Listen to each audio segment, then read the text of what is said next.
भगवान श्री कृष्ण ही अग्र पूजा के अधिकारी हैं। समस्त ऋषियों ने, ब्रह्म ऋषियों ने, महात्माओं ने, स्नातक ब्राह्मणों ने, राजाओं ने, सबने स्वीकार किया कि जो भीष्म जी कह रहे हैं ये परम पावन बात है, क्योंकि यही सबके आधार हैं। उत्पत्ति, पालन, लय इन्हीं से होता है। इसलिए अग्र पूजा भगवान श्री कृष्ण की ही हो, एक सम्मत हो गए। सहदेव जी ने भीष्म जी की आज्ञा से महाराज युधिष्ठिर के द्वारा दी गई पूजन सामग्री से भगवान श्री कृष्ण की अग्र पूजा की। इतने में शिशुपाल खड़ा हो गया। ये भगवान का निजी पार्षद है। निजी शब्द उसी के आगे लगता है जिसका अपना अस्तित्व खत्म हो जाता है। निजी से अगर कह दिया जाए कि थप्पड़ मारो यहां, तो एक सेकंड विचार नहीं करेगा, तत्काल थप्पड़ मार देगा। तुमने गलती की, तुम्हें दंड मिलेगा, स्वीकार है। मतलब कहीं अपना अस्तित्व ही नहीं है, तो ये निजी पार्षद है। 3 जन्म तक भगवान के साथ द्वेष लीला करने का इनको आदेश मिला है। रावण, कुंभकर्ण, हिरण्यकश्यप, हिरणाक्ष, शिशुपाल और दंतवक्र है ये जय विजय भगवान के निज पार्षद। निज पार्षद एक बहुत बड़ी पदवी होती, उसमें बिल्कुल अस्तित्व नहीं होता। आज्ञा, बस आज्ञा, जैसा कराना चाहो, जैसे यंत्र है उसे जैसा चलाना चाहो, यंत्रवत। कोई अपना मैं नहीं, कोई अपनी इच्छा। हम प्रभु आपके दास हैं, आपको कैसे गाली दे सकते हैं, आपको कैसे पीट सकते हैं, ये निज जन का लक्षण नहीं। हम रही नहीं गया है, आप ही आप है। जैसे हमारा मन हुआ है, मान लिया, अब क्या इसमें फर्क पड़ा। ऐसे ही जो निज है वो इस तरह का होता है। उचित अनुचित, लाभ हानि, ये सब उसके चिंतन। बस अब जो ही कहें करें हम सोई, आपकी आज्ञा ही, बस कोई विचार नहीं। अगर प्रभु ने आदेश किया कि तुम्हें हमारे साथ द्वेष लीला करनी है, तो तीनों जन्म में कहीं भी रावण, कुंभकर्ण, हिरण्यकश्यप, हिरणाक्ष, शिशुपाल, दंत, कहीं एक शब्द भी ऐसा नहीं मिलेगा जो भगवान के सामने सम्माननीय या प्रिय बोला हो। सदैव द्वेष की बात की, कड़वे ही बात की। अंतिम समय तक रावण यही बोल रहा, कहां राम रन हतोपचारी, कहां राम है, ललकार करके उनको परास्त करूंगा। और हिरण्यकश्यप, कहां तेरा भगवान हरि है, खंभ में मारा घोषा खंभ।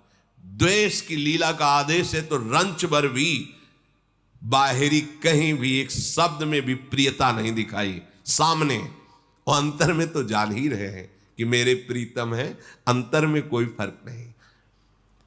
अभी द्वेष लीला कर रहा तो खड़ा हुआ और भीष्म जी से कहा, तुम्हारी बुद्धि बिगड़ गई है। अरे जहां श्री कृष्ण, द्वैपायन, व्यास, द्रोणाचार्य, कृपाचार्य, बड़े बड़े ब्रह्म ऋषि महात्मा जन पधारे हैं, उनकी पूजा अग्र ना करवा करके इस कृष्ण की अग्र पूजा करवा रहे हो। ये कोई चक्रवर्ती सम्राट है? क्योंकि महाराज ययाति ने बड़े पुत्र यदु से जब आयु मांगी तो उन्होंने कहा, मेरी यौवन अवस्था का प्रयोग मेरी माता के साथ करोगे, इसलिए धर्म विरुद्ध है, मैं नहीं दूंगा। तो उन्होंने कह दिया था, फिर तुम राज्य के अधिकारी नहीं। शिशुपाल ने कहा, जब राज्य के अधिकारी नहीं तो अग्र पूजा का अधिकार। ये कोई आचार्य है? ये कोई स्नातक ब्राह्मण है? ये ब्रह्म ऋषि है? इसकी अग्र पूजा? ऐसे कटुवचन, क्योंकि भगवान के प्रति द्वेष भाव की आज्ञा का पालन कर रहे हैं।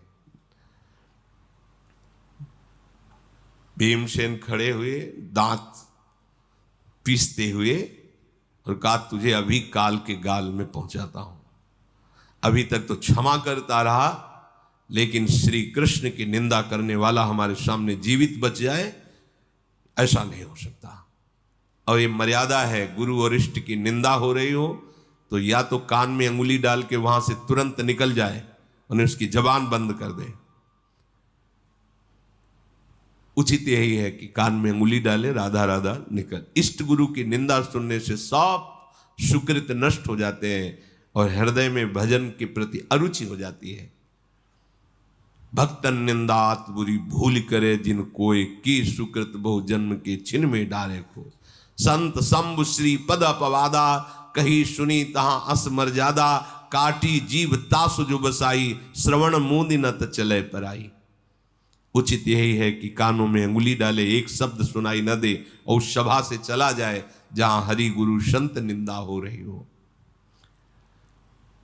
जब भीष्म जी ने देखा कि भीम महापराक्रमी है, तो राजसू यज्ञ में बड़ा विघ्न पड़ जाएगा, युद्ध छिड़ जाएगा, तो रोक लिया।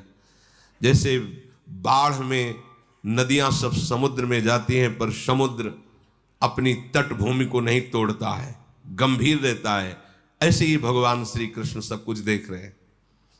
भीम को इशारा किया, बैठ जाओ। भीष्म जी ने भीम से कहा, तुम इसे नहीं मार सकते हो, बल पराक्रम के द्वारा ये नहीं मारा जा सकता। भीमसेन ये भगवान का तेज अंश है, कोई साधारण पुरुष नहीं है, और ये सिर्फ भगवान ही से समेट सकते हैं, दूसरा नहीं। इसलिए तुम चाहे जितने पराक्रमी हो, शिशुपाल का कुछ नहीं बिगाड़ सकते, क्योंकि भगवान का तेज है और कोई दूसरा नहीं, भगवत पार्षद है। अब हमें दिखाई दे रहा है कि भगवान अपने तेज को समेटना चाहते हैं, तभी ये इसकी बुद्धि में दुर्बुद्धि आ गई है और ये भगवान को कटुवचन बोल रहा है। शिशुपाल ने कहा, भीष्म तुम्हें स्तुति करने का स्वभाव हो गया है, तो तुम कृष्ण की स्तुति क्यों करते हो? स्तुति करना है तो इस राजसूय यज्ञ में एक से एक महापुरुष पधारे, स्तुति करो। बस हम तो फिर दोबारा कहते हैं कि सब सभासद सुन लें, भीष्म की बुद्धि खराब हो गई है, ये ठिकाने में नहीं है। तुम तो भीष्म अब एकांतवास करो, सभा लायक नहीं रह गए हो। शिशुपाल का वचन सुन करके भीष्म जी को बार बार ये लगता है, क्या करे, इसको कैसे समझाएं। शिशुपाल ने कहा, हम राजा लोग तुम्हें जीवित छोड़ रहे हैं भीष्म, इसीलिए तुम नहीं तो सुनो, हमारे पक्ष के जितने राजा हैं सब खड़े हो जाओ, इसका गला घोट के मार देते हैं भीष्म का, ये बहुत स्तुति करता है। भीष्म जी ने कहा, हम तुम्हारे राजाओं के द्वारा जीवन दान दे करके जीने वालों में से नहीं है। तुम्हें यदि ऐसा लगता है तो जो भी श्री कृष्ण की निंदा करता है, चाहे पक्ष का हो या विपक्ष का हो, भरी सब करोड़ों ऋषि महात्मा वीर राजा सब बैठे हुए, राजसूय यज्ञ है, मैं सब के ऊपर माथे पे पैर रखता हूं। भीष्म जी ने, जो श्री कृष्ण की निंदा करता है, श्री कृष्ण को लघु भाव से देखता है, चाहे पक्ष का हो विपक्ष का हो, माथे पे पैर रखने का मतलब है ऐलान करता हूं, चाहे एक साथ सब लड़। भीष्म जी दिव्यास्त्रों के ज्ञाता, भगवान परशुराम जी के शिष्य, भगवती गंगा जी के पुत्र हैं, समस्त विद्याओं में पारंगत है। तुम लोग अगर साहस और शक्ति का तुम दर्शन कराना चाहते हो तो देखो मेरे साहस और शक्ति को, सबके माथे पर पाव है, अब जिसको जो कुछ करना है कर लो।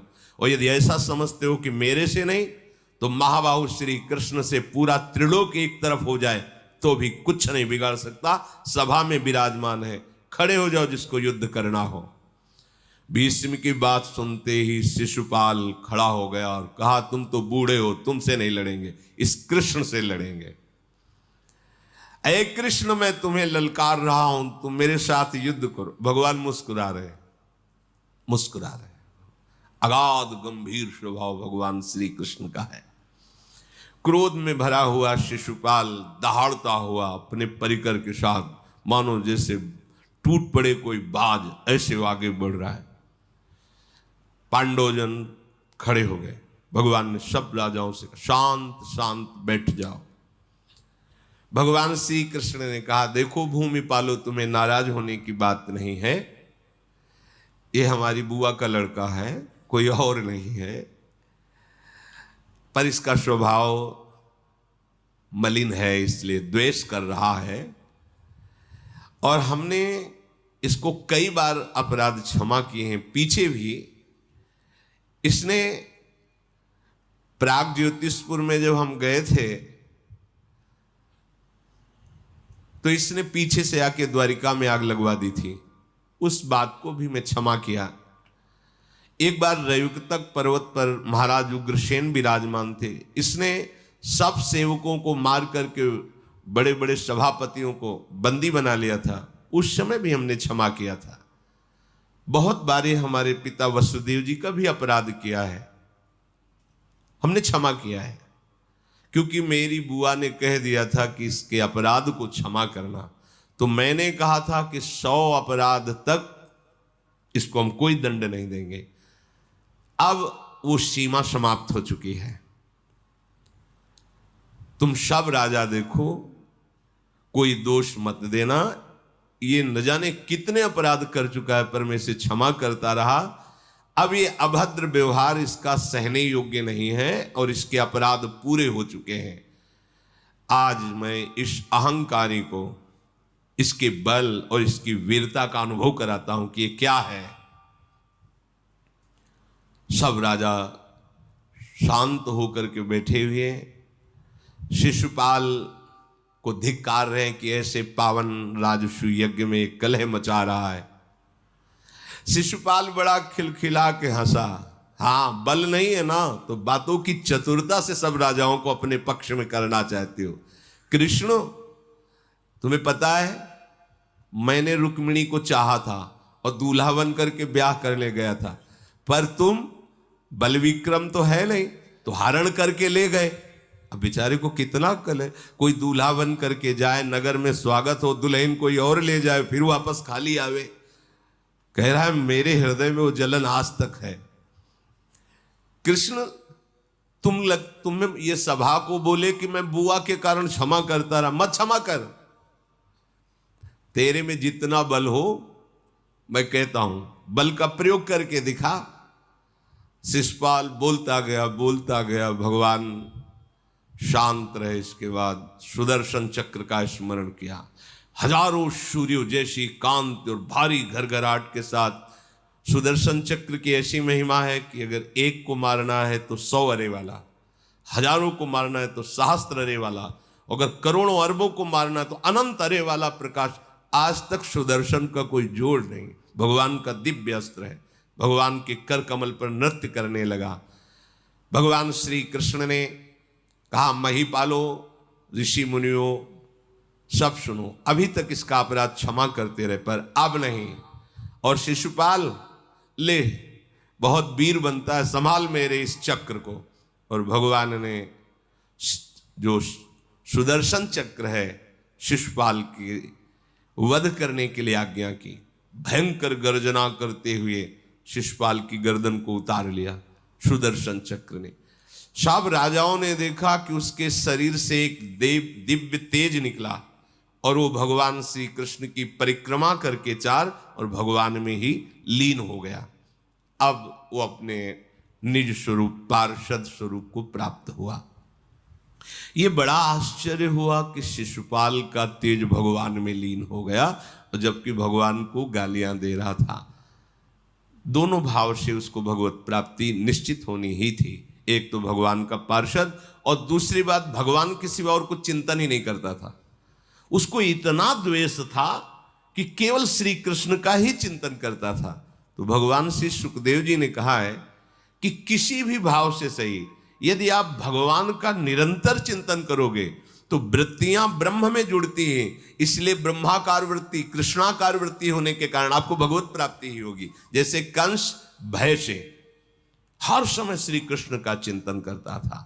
किसी भी भाव से, रिश्ते नाते सुहृद, कैसे भी भाव से भगवान से चित्त वृत्ति जोड़ दी जाए, उसका परम मंगल होता है। उस समय सारी पृथ्वी कांप गई। सब राजा लोग आश्चर्यचकित हो गए। भगवान का उस दिव्य तेज सुदर्शन का दर्शन करके सबके हृदय में भय उपस्थित हो गया। बड़े बड़े ऋषि महात्मा भगवान श्री कृष्ण का स्तवन करने लगे और सब भगवान को प्रणाम किया।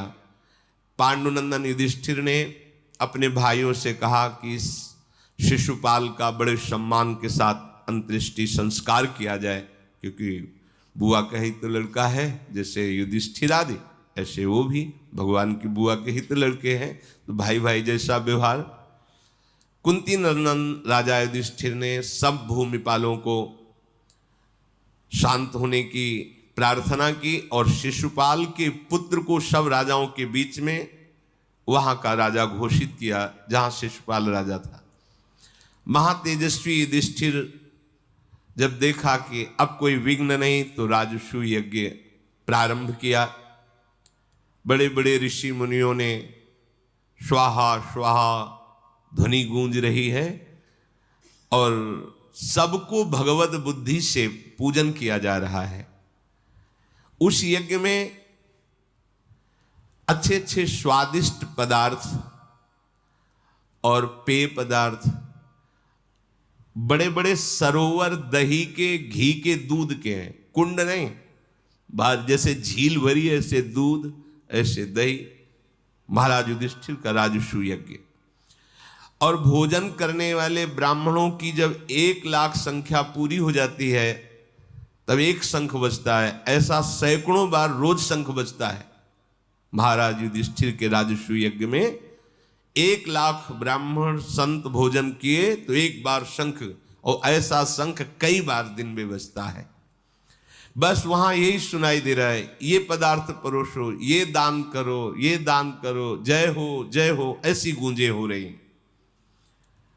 पर्वतों के समान वहां मिठाइयों के ढेर लगे, लड्डू, जलेबी, ऐसे खूब ढेर। कितने ही कुंड बड़े बड़े सुंदर रसों के भरे हुए हैं। शास्त्रों के ब्राह्मण जो ज्ञाता है, ऋषिजन, लाखों लाखों लोगों को बैठाल कर प्रभु की कथाएं सुना रहे हैं। देवता, असुर, यक्ष, नाग, दिव्य मानव, विद्याधर, ये सब विराजमान है महाराज पांडुनंदन युधिष्ठिर की राजसूय यज्ञ में। वहां हर समय कोई भी आवे, जो मांगे वही मिलेगा। वस्त्र, घर, स्वर्ण पदक, सोने के बर्तन, आभूषण, रत्न, गौएं, जो चाहे। युधिष्ठिर की राजसूय यज्ञ में खुला था, तुम्हें क्या चाहिए, अमुक चाहिए, दे दो, ऐसा। जितने ब्राह्मण आए हुए थे, ब्रह्म ऋषि आए हुए थे, दक्षिणा में 1 करोड़ स्वर्ण मुद्रा है, 1 करोड़ स्वर्ण मुद्रा, क्योंकि द्वारिका से अपार धनराशि आई थी, भगवान श्री कृष्ण लाए और चारों दिशाओं से चारों भाइयों ने विजय प्राप्त करके बहुत सी धनराशि, और स्वयं जो महामायावी मायासुर है, ऐसी सभा की रचना की थी जहां दिव्य रत्न विराजमान थे, कोई कमी नहीं थी, अक्षय भंडार भगवान जहां है। व्यास जी, धौम्याचार्य, नारद जी, सुमंत जी, जैमिनी जी, पैल जी, वैशंपायन जी, याज्ञवल्क्य जी, कठ जी, महातेजस्वी कलाप जी, दिव्य ऋषियों के द्वारा राजसूय यज्ञ संपादन हो रहा है। पूरा यज्ञ हुआ सांगोपांग। तो भगवान श्री कृष्ण के चरणों में जाकर युधिष्ठिर जी ने कहा, प्रभु आपके प्रताप से दुर्लभ बात हुई, सब कोई राजसूय यज्ञ नहीं कर सकता। श्री कृष्णचंद्र जी, आपके प्रताप से मेरा मनोरथ पूर्ण हुआ, राजसूय यज्ञ हुई। यज्ञ समाप्ति पर भगवान श्री कृष्ण, देव देवेश्वर बलराम जी और भीष्म आदि का पांडवों ने पूजन किया। फिर विधि पूर्वक जो यज्ञ पूर्ण होने पर अवभृत स्नान होता है, भगवान की उपस्थिति में महाराज युधिष्ठिर और द्रौपदी सहित अवभृत स्नान किया। बड़ा पावन यज्ञ की पूर्णता का ये विधान है। सब प्रकार के अभीष्ट पदार्थ सुलभ, यज्ञ हो गई, यज्ञ का अवभृत स्नान हो गया।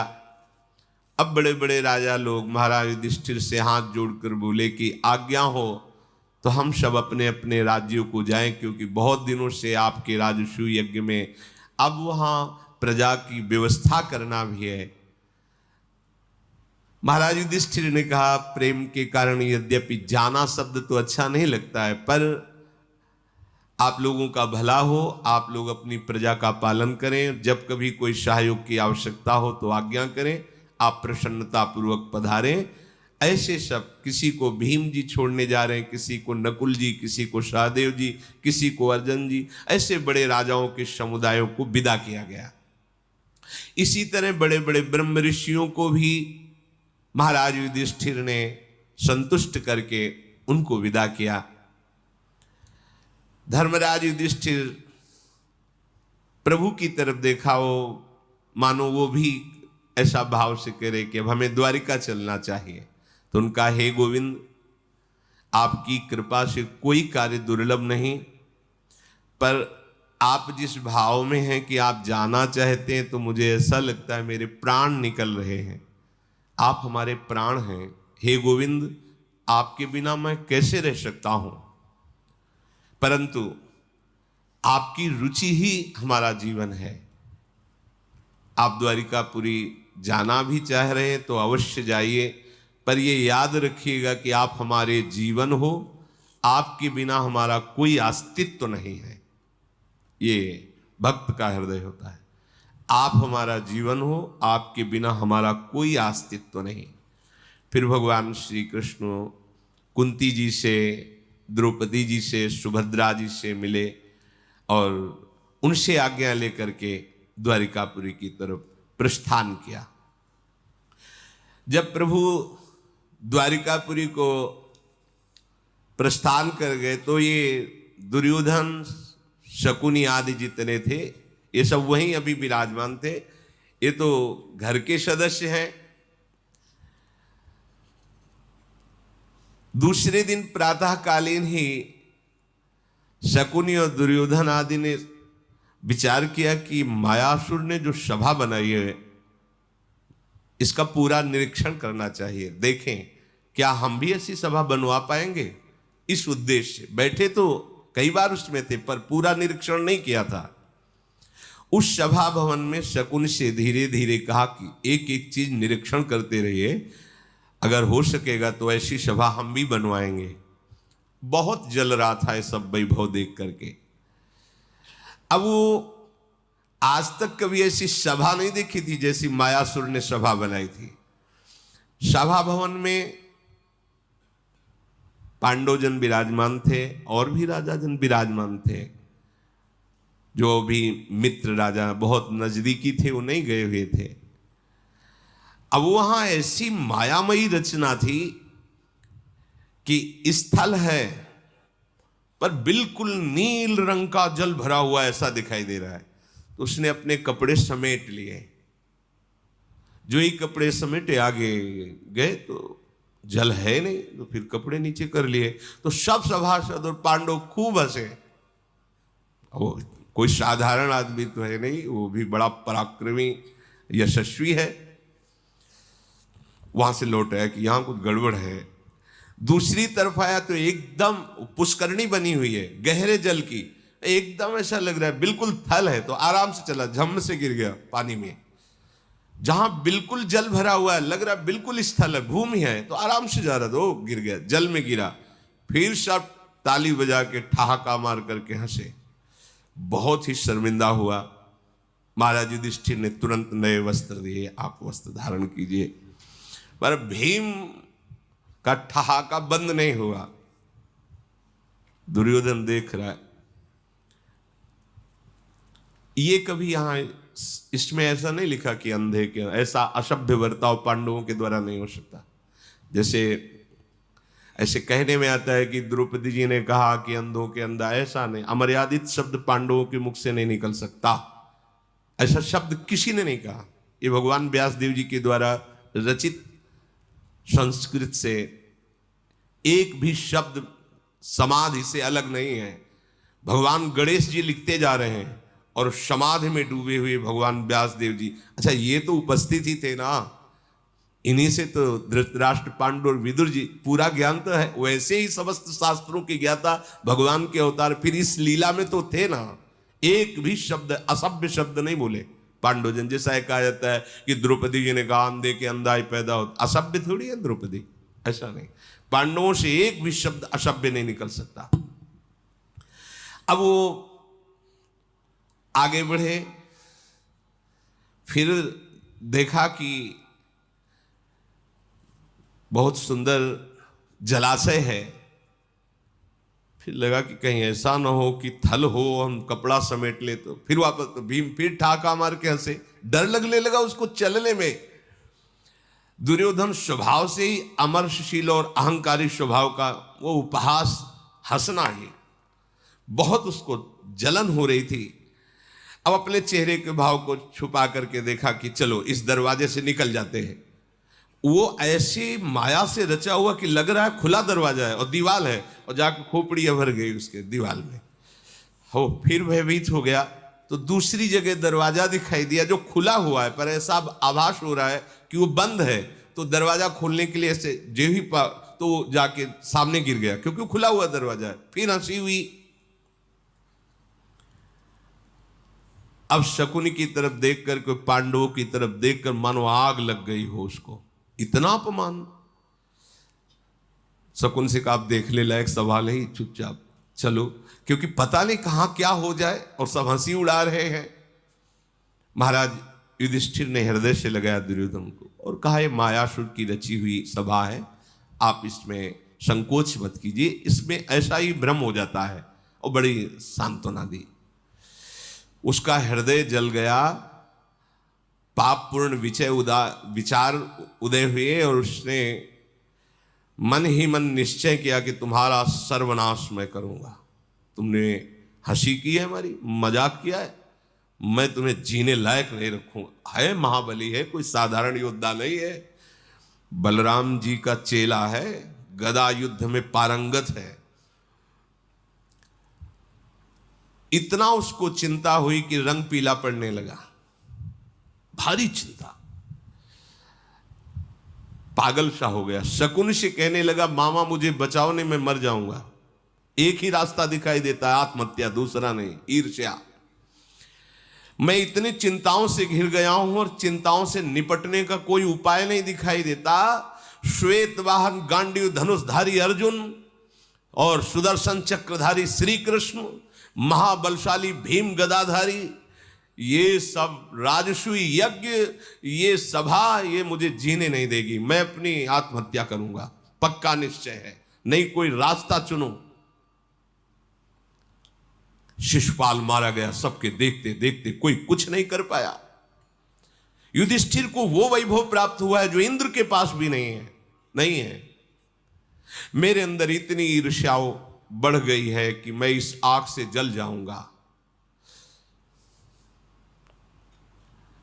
अगर मामा तुम मुझे बचा नहीं सके तो अब हमारा हस्तिनापुर जाके एक ही काम होगा, या तुम अपने शरीर को जला देंगे, या विष खा लेंगे, या डूब करके मर जाएंगे, जीवित नहीं रहेंगे। अरे कौन मेरे जैसा शक्तिशाली पुरुष होगा कि इतना बल और इतना विक्रम होते हुए अपने दुश्मनों की इतनी बढ़ती देख सके? किसने दुश्मन माना है? स्वयं ही मान रहा है। इनकी राजलक्ष्मी युद्ध में हड़प ली जाए, ऐसी तो असंभव है बात। अब कोई उपाय बताओ। मेरा उपहास हुआ है सभा में, अब मैं जीवित नहीं रहूंगा, या तो तुम मुझे सादर आज्ञा कीजिए तो मैं आत्महत्या कर लूं।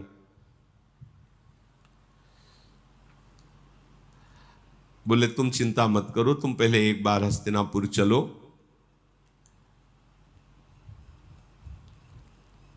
श्री कृष्ण, सब देवता, असुर मिलकर के भी, जहां श्री कृष्ण है वहां कोई कुछ बिगाड़ नहीं सकता। इसलिए मुझे विचार करना पड़ेगा कि जहां श्री कृष्ण उपस्थित ना हो फिर इनको परास्त किया जाए। अगर युद्ध के लिए तुम ऐलान करोगे तो तत्काल आ जाएंगे श्री कृष्ण। अब हम इस पर विचार करेंगे। एक गांडीव धनुषधारी अर्जुन अगर गांडीव में प्रत्यंचा चढ़ा ली तो कोई जीत नहीं सकता, तो इनका गांडीव भी जहां काम ना आवे, मुझे ऐसी युक्ति सोचनी पड़ेगी। भीम की गदा भी जहां काम ना आवे, मुझे ऐसी युक्ति सोचनी पड़ेगी, नहीं तुम जीत नहीं पाओगे। और ऐसी युक्ति निकालूंगा कि सभा, इंद्रप्रस्थ और मैं, पांचों पांडव अस्त्र सहित तुम्हारे गुलाम हो जाए, तुम मरने की बात छोड़ दो।